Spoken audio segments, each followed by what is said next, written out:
No one can apply the law based on presumptions or hypothetical facts. So we will need to prove, or the companies will need to prove that the labor force is being used to produce that specific good. Before we get started with the show, here's a quick word from our sponsor, Global Training Center.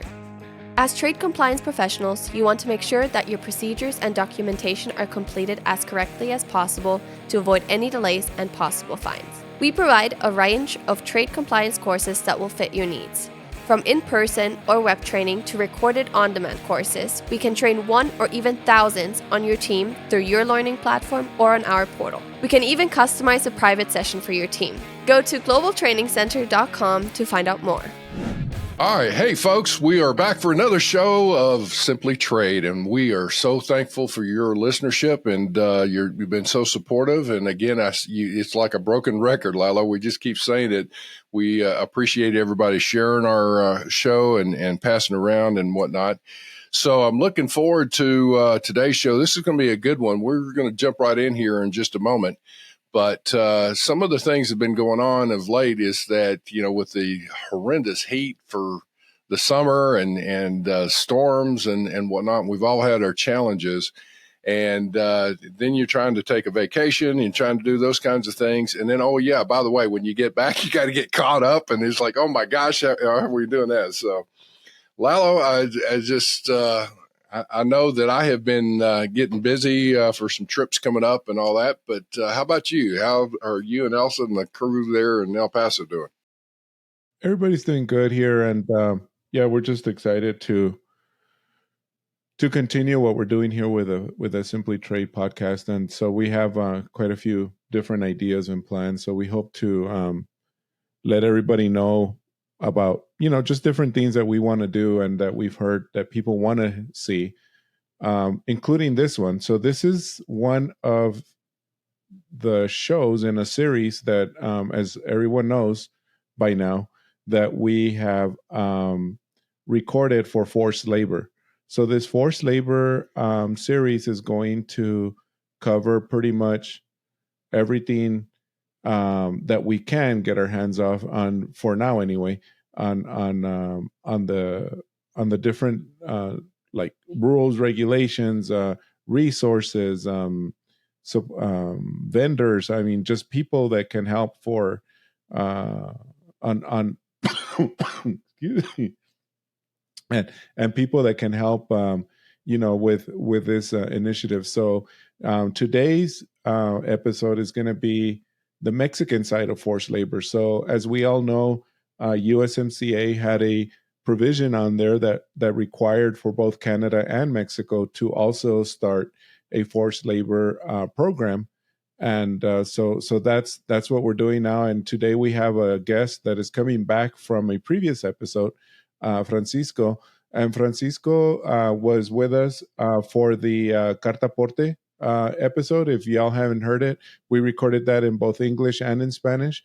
But he is also, just to refresh everybody, his bio is on the show notes. But just to refresh everybody, he is former Mexican Customs SAT. I always get confused with their Secretaria. Well, we'll let him say it. I always get confused with the hierarchy and everything, how that works. It's but SAT is who, I think that's who he worked for, if I'm not mistaken. And then he's now a practicing private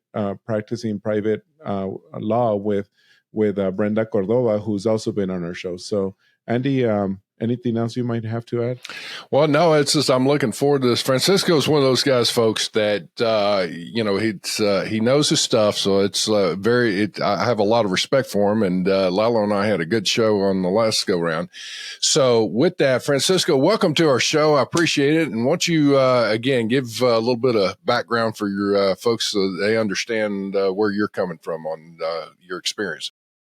Yes, thank you, Lalo. Hello, Andy. Thank you for having me here again. Yes, as Lalo already mentioned, I worked for the Tax Administration Service, which is like similar to the IRS in the US. I worked for the government let's say more than 15 years in different areas of tax administration service.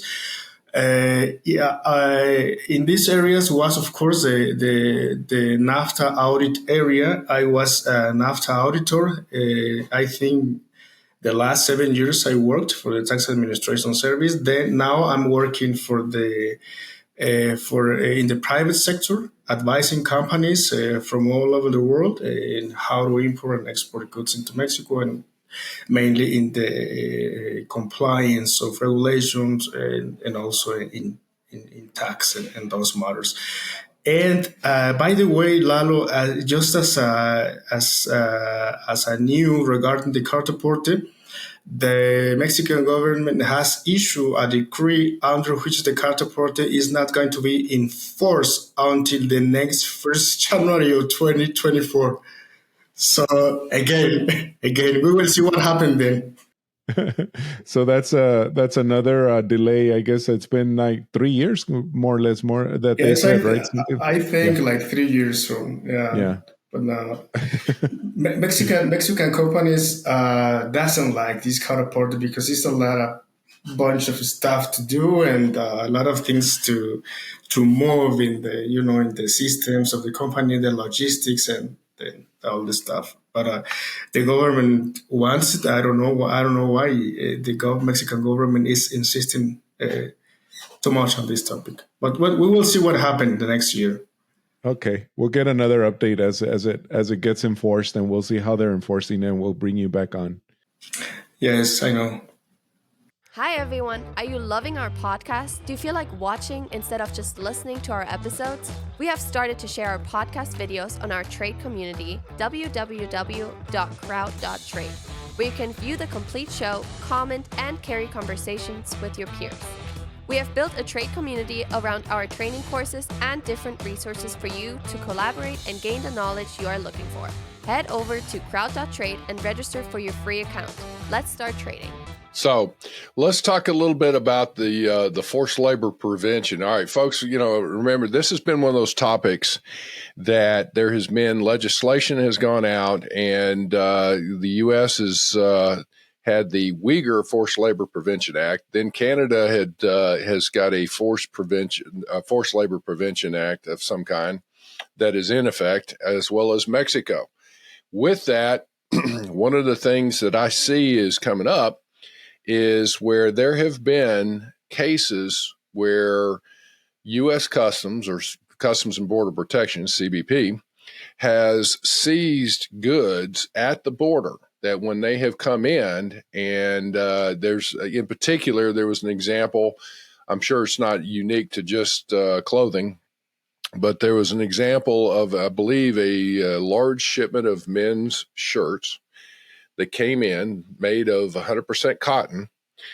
CBP did a sample of that fabric and determined it was the cotton itself was grown from the northwest region or quadrant of China, which is the Uyghur region.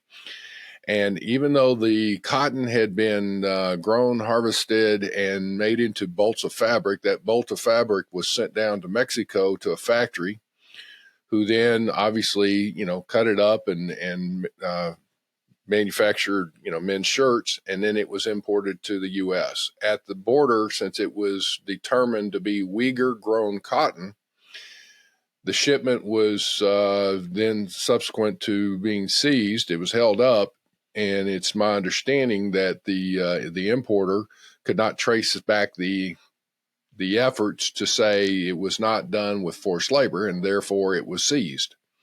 So with that, Francisco, have you seen or heard other situations like that have been coming up that maybe that's what has generated the intent behind the efforts in Mexico for the new laws on the forced labor prevention? Yeah, this topic, Andy, is barely new for Mexico. I'm going to try to present you very briefly our legal frame, which is really new, as you might see in a moment. And I think it all starts with an amendment to our Mexican Constitution. Back in June 2011, an important amendment to our Constitution was made. In Article 1 of our Mexican Constitution was incorporated a provision or a disposition that establishes that all human rights, including the labor rights, of course, from international treaties are going to be considered as part of our own constitution. So in this sense, the human rights became constitutional rights in the Mexican legal frame. Then, since year 2020, within the the USMCA, a new chapter was included. If you remember, the North American Free Trade Agreement, NAFTA, does not include a chapter related to labor force. And now with the USMCA, we have this chapter 23, which actually it's called, or its name is labor.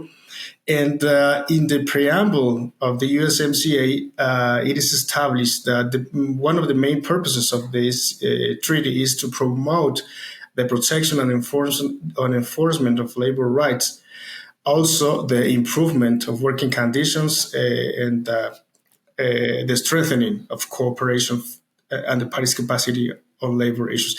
Based on this constitutional amendment, and based on this Chapter 3 of the Mexican labor force provision, let's say that we have two main authorities in Mexico which are going to be in charge of the enforce of this chapter. We have, in one side, the Minister of Labor and Social Welfare, which is entitled to determine and enact non-tariff regulations and other provisions according to international treaties. And this is going to be important because, as we are going to see in a while, this Minister of Labor in recent days issued a decree, which we are going to comment very briefly just right now. Then, in the other side, we have the Minister of Economy, which actually is entitled to publish the non-regulations applicable to the goods that are going to be imported into Mexico. So these two authorities, the Minister of Labor and the Minister of Economy, together published recently a decree that establishes that the goods imported into Mexico will be subject to a non-regulation at the time they are going to be imported into Mexico. Let's see very briefly what establishes this decree. I'm going to try to say it in very briefly words. This decree establishes that, or the main purpose of this decree is to identify, the tariff codes of the harmonized system that will be subject to regulation by the Ministry of Labor regarding its production. It is entirely or in part through the use of labor of workers in a situation of forced or compulsory labor, including, of course, the child labor. The funny thing or the funny fact of this decree is that it establishes that the main purpose of the decree is to identify, the tariff codes of the harmonized system, which will be subject to this regulation. But it doesn't mention any tariff code. What it says, the decree says all the tariff codes are going to be subject. So that means that in the first place, all the goods that are coming into Mexico, it doesn't matter the tariff code, are going to be subject to this regulation regarding the labor force or compulsory labor. And then also this decree issued by the Ministry of Labor and the Ministry of Economy establishes the procedure that is going to be or that must be followed when a company or when someone wants the authority to initiate or to begin a procedure to investigate the use of labor force. I'm going to talk about this procedure because it's like a very long procedure and very detailed. I'm just going to say that all the companies or any person can go in person to the Ministry of Labor and request for a review of the use of labor or forced labor in any good. The requirements it's very simple. You just need to file a letter into the Ministry of Labor. You just need to present the facts, the evidence, of course, and the tariff codes. You need to identify the tariff codes of the of the goods. Also, of course, you need to provide the name of the producers which you think are using forced labor. The Ministry of Labor in Mexico has 20 days to request for additional information and evidence, to the requester. Also, if the Ministry of Labor considers the evidence is not enough, will dismiss immediately the case or the request. But if the Ministry of Labor considers the evidence is enough, the minister will initiate the procedure, and once all the stages of the procedure have been done, the Minister of Labor will issue a ruling or a final determination. The Minister of Labor has 90 days to issue any positive or negative determination. This final determination, Lalo, Andy, it's like a final ruling in which the minister is going to determine if the use of labor force was proof or not. If the Minister of Labor considers that the use of labor force is proof, then it's going to issue a final resolution. And once the company has a final resolution, it's not allowed to import goods into Mexico. So that's in very general terms what our dispositions say. Also, the Minister of Labor, together with the Minister of Economy, in last May 23, released a guideline which includes, let's say, this document.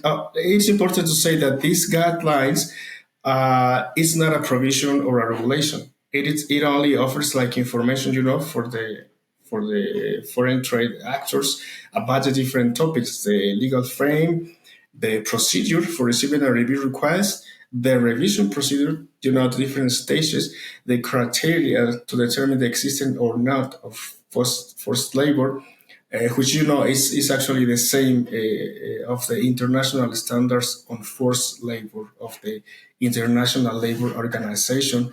And of course, include also the international due diligence tools to combat forced labor. As of today, I can say that a non-review process has been initiated by the Ministry of Labor, nor has any resolution been issued. Because, as I already mentioned, last May, the Mexican authorities released this guideline. So we are barely new in this topic. It is supposed that once the Minister of Labor issues a determination, let's call it a negative resolution, it's obliged to publish on the web page. So as far as we know, as of today, there is the Minister of Labor hasn't initiated any procedure, hasn't received any request, and of course hasn't issued any resolution yet.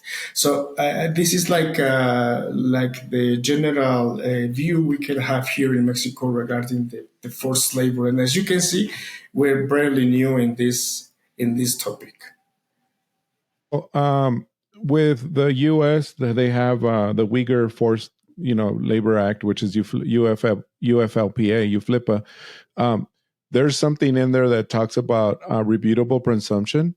So what you're telling me is a little different. So rebutable presumption with the U.S. is if it comes from the Xinjiang region, it's automatically flagged as forced labor. So it's up to you to refute that. They're presuming it's forced labor. So it's not that way in Mexico. They're going to leave it up to the importer to say, here's my evidence, without them holding it up. I don't know. Is that how it's going to be different, or? Yeah, Lalo, you're right. That presumption does not exist in the Mexican regulations. Here, the Mexican customs cannot stop the goods in the port of entry. For example, Andy mentioned that the CBP or U.S. Customs sometimes sees the goods in the port of entry. That is not established in our Mexican provisions. All right. So to your point, I want to stop there for a second, because what we're saying in the U.S. is the terminology that they say in the U.S. is assumable presumption. No, which refutable. is it. Refutable.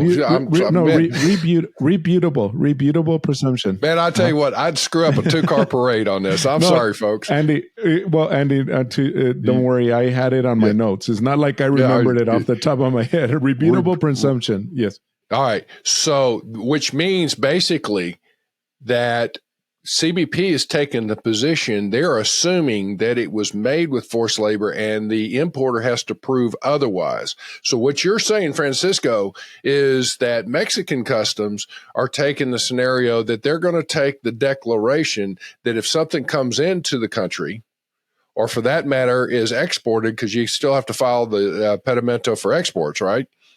That if the importer or exporter declares this was made without forced labor, Mexico Customs is going to take that and hold them accountable. Now, if they find in their investigation after the fact that they confirm that it was done with forced labor, I would assume that they are in big trouble.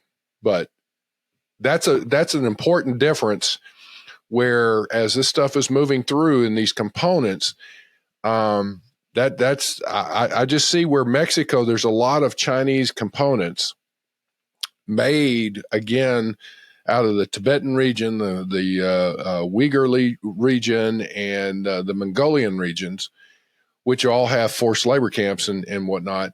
Those goods are being manufactured and then they're sent out to other countries to be components of a bigger widget, if you will. And that's where I see the vulnerability with Mexico, is it's coming in and all of that. So that's interesting as far as the point on that. But anyway, continue on, sir. I'm sorry, but I thought that's an important difference of delineation for our listeners. Yeah, you're really right, Andy. And actually, that's going to be a big problem to deal with, I think, because according to our Mexican legal system, the goods, the import of goods cannot be restricted or denied based on presumptions. This is how our legal system is designed. No one can apply the law based on presumptions or hypothetical facts. So we will need to prove, or the companies will need to prove that the labor force is being used to produce that specific good. So I agree with you. That's going to be a big problem, maybe, because all in that sense, all the goods coming from China or Asia or Vietnam, I don't know, they are coming into Mexico, and they are not going to be, or there won't be a way to stop them at the port of entry.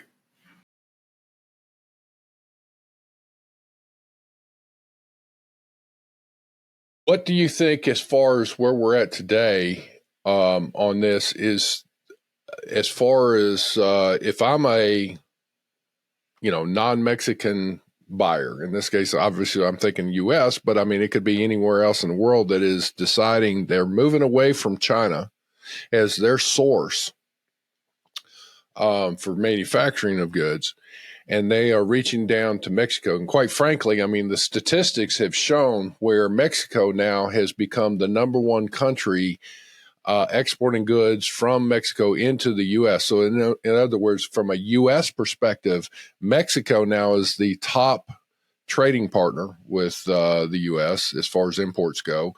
Canada second, and China dropped from number one down to number three. So there is, I believe, people can say what they want as far as in the U.S. When Trump was in office, he put in the China tariffs, and they have continued on under the Biden administration. And with that, there's been this talk where, well, that's, really negatively impacting things. I think personally that the Forced Labor Prevention Acts, anti-slavery acts of the U.S., Mexico, China, Europe have probably done more to deter people from continuing to use China than anything else. That said, there's been a 25% reduction in the volume of goods coming out of China into the U.S. and has been spread out, like I said, to other countries. So back to my original question here is that if I am in the U.S. or some other country and I'm looking at a business entity in Mexico to manufacture my goods, what do you think I should be doing, or is there any recommendations I should be doing or asking, questions asked or whatever, as I reach out to the Mexican counterpart there to say, hey, I would like to use you, but how do I know that, you're going to cross the T's and dot the I's, as we would say? How do I know that you're going to make sure you're going to be compliant with things? Yeah, I think I can mention two important facts here, Andy, regarding your question. I think the first thing is that many companies from the US and from other parts of the world are looking to establish its production or its productive process in Mexico precisely because of this act. They are like looking the way to avoid or to not comply or not to be in that presumption. I mean, if the goods are coming direct from China to the U.S., they cannot, or from Vietnam, for example, the U.S. Customs can apply the presumption and seize or stop the goods at the border. But if they are coming from Mexico and then to the US, maybe that's going to be different. That's why many companies are looking for advice to establish manufacturers in Mexican territory in order to import the goods from China and then to produce a different good or to transform the good or the raw materials and send the goods to the US, to the importer in the US. So what I would recommend, answering your question, Andy, is for the importers in the US or the customers in the US, is to request for the IMEX company in Mexico or for the provider in Mexico to request the Minister of Labor to initiate a procedure in order to verify if the goods are free of labor force or are in compliance with the labor force provisions. That's what I will recommend, and do it as soon as they can, because as you can see, according to our Mexican regulations, the different stages of the procedure is going to be quite long. So it is the answer, or in order to have a positive or a negative resolution from the Minister of Labor, is not going to be that easy, and it's not going to be that quick or fast. It's going to take time. So my recommendation is, if you have doubts there, or you are not sure that your goods comply with the labor force provisions, as soon as you can, request to the Minister of Labor to initiate an investigation. Okay, so that would be from a competitive standpoint. If I feel like I've got a competitor that's using somebody in Mexico or somewhere else, to reach out and request an investigation. If it's a scenario other than that, I guess I would be real cautious, other than if you think there's just a blatant infraction. But I'm looking at it from a standpoint that if somebody is engaged and you come across that, one of the best things you can do is just stop your orders, I would assume. But I don't know if you agree with that, but that's. Yes, I agree, Andy. But I think also, and it is important to mention that our Mexican provisions and regulations in the field of labor force are still developing. We are, as I can see, or in my opinion, the provisions are not yet complete.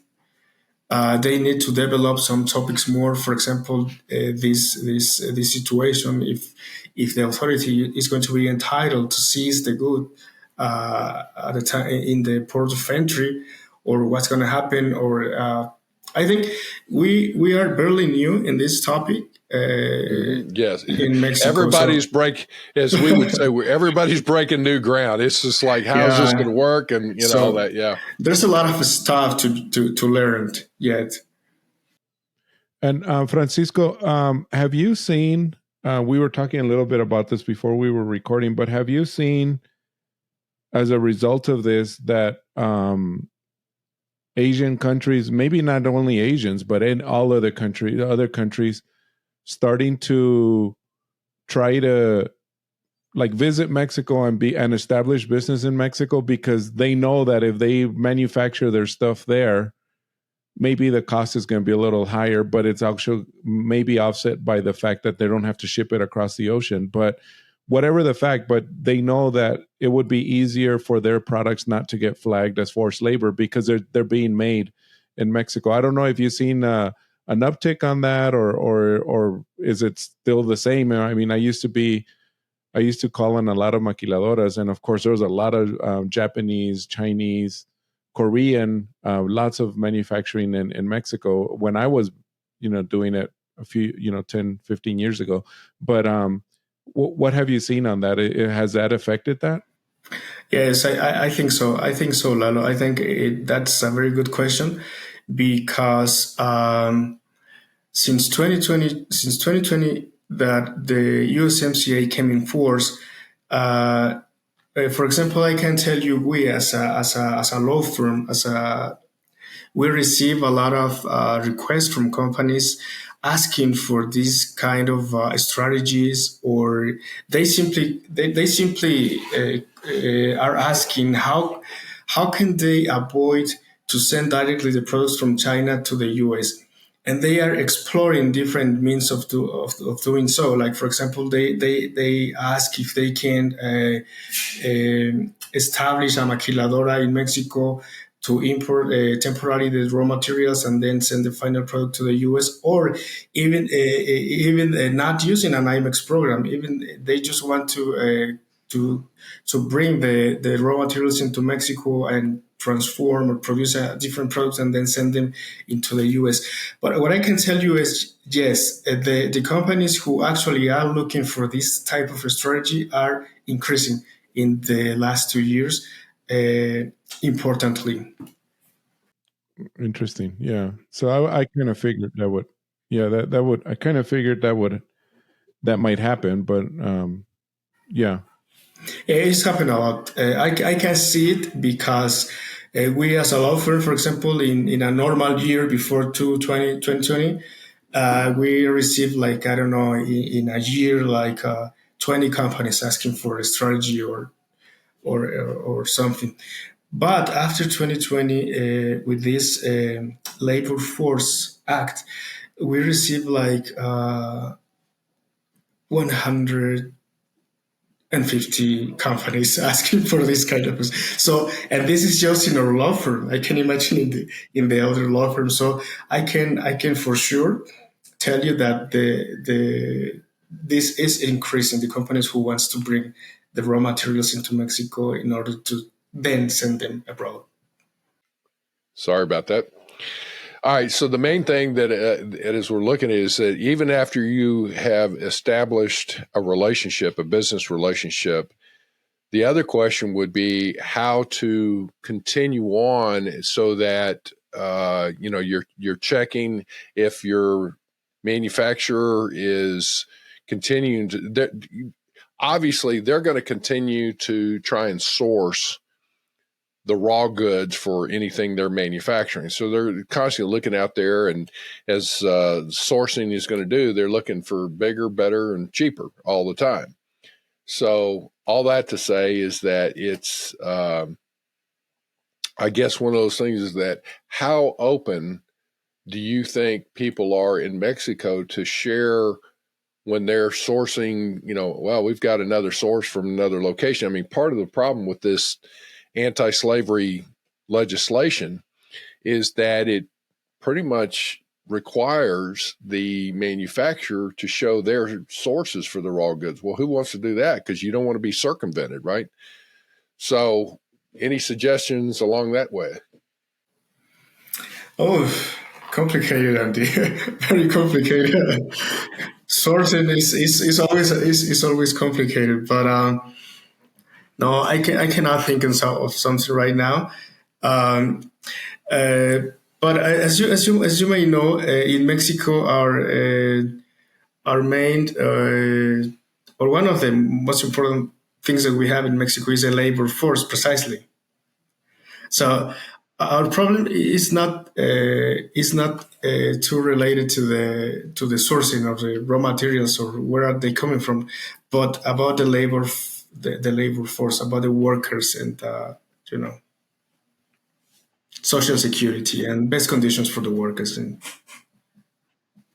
Well, I will say though that Lalo and I were looking at. Let me kind of shift gears here a little bit because I know the forced labor is a big issue. However, at the same time, a while back we were looking at some news articles, and there were reports that it appears the USMCA or U.S. Mexico Canadian trade agreement has really been a strong benefit to Mexico and the workforce there with better wages, better work conditions, especially in the automotive industry, but across the board.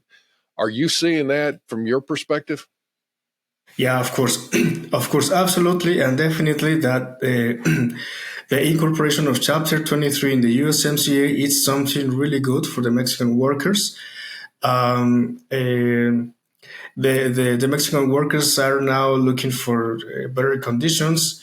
In general, better conditions in their daily work. What I mean is that in Mexico, the workers have received this chapter of the USMCA as a very good thing for them.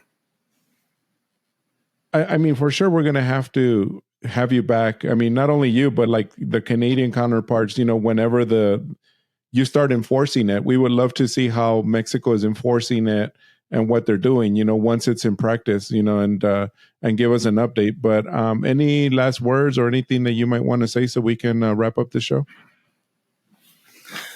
Well, my best recommendation or my final words would be just to be aware of the new provisions that the Mexican government is going to issue in the coming days. Because as I already mentioned, Mexican government is still working with the design of these provisions and regulations. So as I already mentioned, the last guidelines were issued last May. That means 2 months ago. So Mexican government is still working. So my recommendation is to be aware, to read the news or to listen to your Simply Trade podcast to be updated on this and other topics. Awesome. Well, thank you, Francisco. Yeah, no, thank you too. Appreciate you, my friend. Well, folks, I will say that it's kind of on the Mexico side, what we're looking at, it's almost like hurry up and wait, it seems like, with some of this, but it's like everybody's in that same boat. So as we're looking at it, if anybody comes across any examples or has any questions that you would like for us to address on our shows, please make some comments, send us some emails or make some comments in LinkedIn and whatnot. Because we got some fine folks like Francisco. We got some other contacts that we're going to be reaching out to from Canada here pretty soon and whatnot. So looking forward to talking into this a little bit more detailed as we get into the actual practicality. Everybody knows about the regulations. Everybody's scared to death. Well, you better, you woulda, coulda, shoulda if you wait till after the fact. There are people that have software programs, which from what I'm gathering, when you're vetting a vendor in Mexico or dealing with an exporter or importer out of Mexico, you better start vetting it and putting that information in and use a system to keep up with that so that you guys can share data. It's the only way to keep up with this and be proactive, not reactive, and go from there. So, Francisco, thank you, my friend. It's been a great discussion and Lalo, any last words from you? No, that's it. I'm just happy that Francisco was able to join us. And next time around, we'll have his partner, Brenda Cordova, as well, because we'll have more details as it goes along. I'm sure sometime in 2024. So, yeah, thank you guys for having me here. And I look forward to see you in another podcast. Folks, have a great day. Bye-bye. Thank you. Thank you very much for joining us. Simply Trade is brought to you by the generous contributions of Global Training Center. You can follow the show and GTC on LinkedIn or Twitter and other social networks. Make sure you check out the show notes in the description for a full rundown of today's show with all the important links. Also, make sure that you share this with a friend and subscribe on your favorite streaming platform. We really like hearing from you. If you enjoyed the show, make sure to rate and review wherever you listen to this podcast. If you or someone you know would like to be a guest in the show or would like to sponsor Simply Trade or suggest any topic you would like for us to discuss, please contact us via email at simplytrade@globaltrainingcenter.com, or you can DM us on Twitter at simplytradepod. Thank you again for the privilege of your time. Happy trading. Simply Trade is not a law firm or an advisor. The topics and discussions conducted by Simply Trade hosts and guests should not be considered and is not intended to substitute legal advice. You should seek appropriate counsel for your own situations. These conversations and information are directed towards listeners in the United States for informational, educational, and entertainment purposes only and should not be substituted for legal advice. No listener or viewer of this podcast should act or refrain from acting on the basis of information on this podcast without first seeking legal advice from counsel. Information on this podcast may not be up to date depending on the time of publishing and the time of viewership. The content of this posting is provided as is. No representations are made that the content is error-free. The views expressed in or through this podcast are those of the individual speakers, not those of their respective employers or Global Training Center as a whole. All liability with respect to actions taken or not taken based on the contents of this podcast are hereby expressly disclaimed.